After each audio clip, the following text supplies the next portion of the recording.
Most of the advice for imposter syndrome sucks, so here are 5 things to actually help you get past it quickly. If you've been dealing with imposter syndrome as a marketer or a fractional CMO, you've probably been told 1,000 times that the answer is to work on your mindset, and I'm not going to tell you that today. Mindset matters, but work on your mindset is the same advice everybody gives, and most of the time it just doesn't move the needle fast enough. So what you actually need is something that works now, and I'm going to share 5 things you can do when imposter syndrome hits so you can walk away feeling instantly more confident for your clients. Before I get started, I want to make one thing clear. Imposter syndrome happens for literally everybody, whether you're brand new to your work or you've been doing it for years. I've been a marketer for 16 years and I still feel imposter syndrome at times. It doesn't mean anything's wrong with you, and it doesn't mean that you're not ready or you're not qualified for the work that you're doing. So let's get into the tips. Tip number 1, it's okay to not know everything. As a marketing leader, we are not supposed to know everything. You're not supposed to be the expert in every single area. You don't need to deeply know SEO. You don't need to deeply know YouTube. You're the person who knows what matters. You decide what gets prioritized and you direct and decide who does the work. So you help your clients make the decision on, should we be on this channel? If we are, what does that look like? And how do we make sure we're hiring the right people to do that?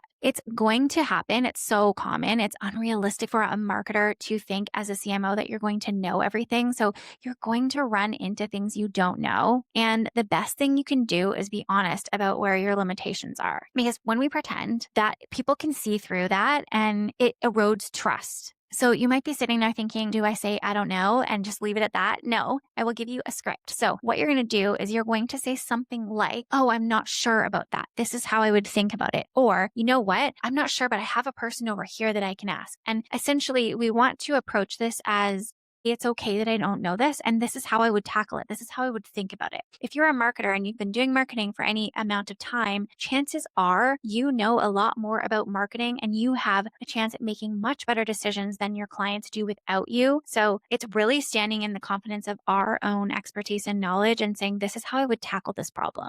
Tip number 2, build a team of experts. This is obviously very related to the first one. It's okay to not know everything. And how are we filling our gaps, right? So I have always built myself a team of experts around me that can supplement the things I don't know. So if I'm going to be managing a client's paid ads, I want to have someone I can call up and say, hey, this is going on with this agency over here and it's feeling weird to me, but I don't actually know all the right questions to ask. And have a sounding board, someone that can support you and fill in your gaps. And then I also like to have a really great roster of people that I can pull in to actually work with my clients. So another example, I have one of my weaknesses is data and analytics. Like I know data, I know analytics, but I would not be the person going in and setting up the back end of Google. So I can come in and say, hey, we have a gap here. Like we don't have this information. I know we need this. We need to be tracking these things, but I can't tell you how to do it or how long it's going to take or what's needed. That's when I pull in my experts. So if you think about it, you're kind of like a coach. You know, you're building this team of people who are better at the things than you are. And the way I see it is I like to hire people or bring in people or surround myself with people who are smarter than me, who deeply, deeply know their area. If I had my own $100 million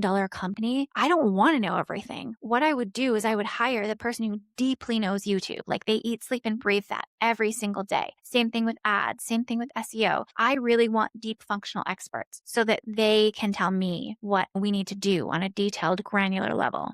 Tip number 3, get behind the curtain. So imposter syndrome is tricky and funny. It actually makes you think that everyone else is smarter than you, or there's people out there that would do it better than you. But something I have found that's a little bit of a trick that can help debunk that really quickly is getting behind the curtain. And what I mean by that is to actually see what other marketers and businesses are doing up close, behind the scenes. So whether that means you are joining a community of marketers or you pull together your own marketing pod of people to share learnings, if you can get behind the scenes, like when I have done that in every single instance of my career, started working at Lululemon, started working at Deloitte, started seeing behind the scenes of some of the biggest online creators in the space, I started to say to myself, okay, none of these people know things I don't know. Like I do know what I'm doing. I do know what I'm talking about. And it really starts to debunk what's going on in your brain. Because what happens is we'll be scrolling Instagram or observing someone's business or someone's marketing, and outside looking in, it looks really impressive. They've got it all figured out. They've got this and that. But we have to remember a lot of that stuff is marketing. It's positioning, and they're telling a part of the story that they want us to see, not the whole story. So I find getting in the rooms with people, getting behind the curtain, talking to people, and really seeing what everyone else is doing allows me to see I actually do know a lot. Tip number 4, focus on results. Okay, so this is always my North Star. Whenever I'm in a situation where I'm starting to feel either a little bit out of my depth or like I don't deeply know an area, I remember my role. I'm a CMO and I'm meant to be at the highest level of strategy and really looking at things from that 30,000 foot view. So when I pull way back and I say, what is the goal we're trying to achieve here? I find that question really grounding because it helps me to make sure that I'm focused on the right thing as the CMO,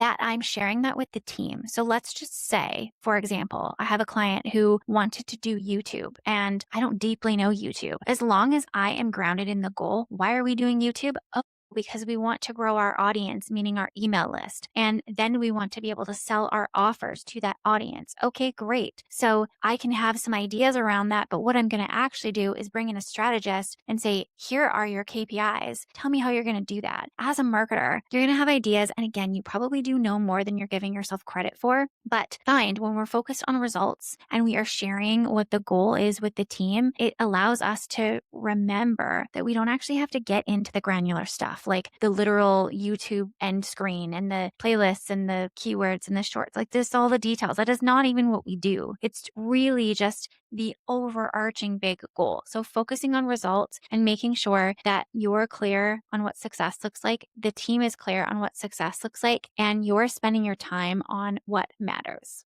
And lastly, tip number 5, remember who you are there for. This is my favorite because imposter syndrome is actually kind of selfish. You are focused on you. And what happens is we get in our head, and it's like that thing when you're wearing a hat for the first time and you're like, everybody knows I'm wearing a hat and I'm not a hat person. And this is so weird. They're all staring at me. And no, they're not. Like nobody knows, nobody cares, nobody notices. Everyone is in their own head thinking about, oh my God, I'm wearing a crop top. Like everyone's looking at me, blah, blah, blah, right? No, everyone is in their own head. So when we can get out of our own head and remember who we're there for and lead with generosity and service first, that's when imposter syndrome just dissolves, because we have our clients' best interest at heart. And when we act from that place, we can't go wrong. Sometimes I will think to myself, if I'm ever feeling weird about this, okay, I'm here for them. And what if this was my best friend and I was advising them on their business or my business? Like, how would I make decisions? How would I think about this? And I think remembering that I'm there for them, to serve them, to help them, to lend my knowledge and experience to help them make better decisions and help them get better results in their marketing, that really helps me get out of my head. Because look, if your friend called you tomorrow and said,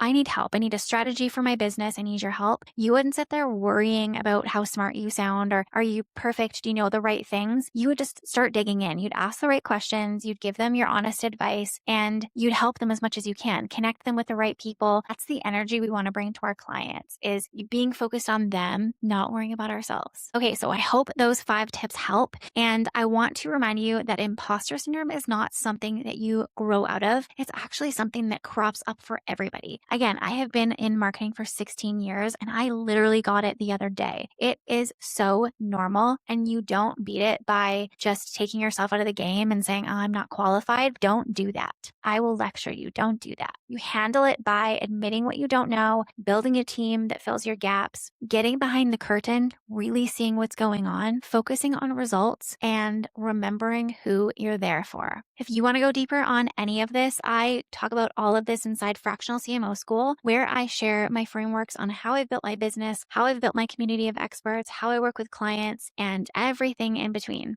Hit follow or subscribe so you never miss a video, and I will see you next week on CMO School.